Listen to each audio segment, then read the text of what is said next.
निम्न वर्धा धरणातून रात्री पाणी सोडले गेले आहे, तर चंद्रपूर शहरालगतच्या इरई धरणाची सर्व 7ही दरवाजे उघडण्यात आली आहेत.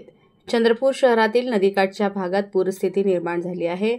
रात्री शहरातील रहमतनगर येथील 29 नागरिकांना मनपाच्या शाळांमध्ये हलविण्यात आले.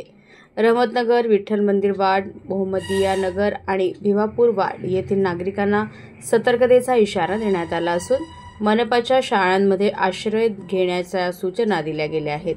इरई धरणाचे सर्व 7ही दरवाजे कालपासून उघडे असून नदीकाठच्या नागरिकांनी आवश्यक ती खबरदारी घ्यावी असे आवाहन प्रशासनाने केले आहे.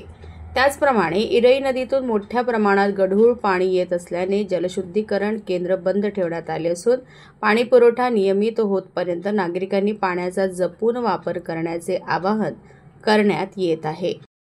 दुसरीकडे हैदराबादला जोडणाऱ्या बल्लारपूर शहराजवळील वर्धा नदी पुलावर पुराचे पाणी चढल्याने हा मार्ग बंद करण्यात आला आहे.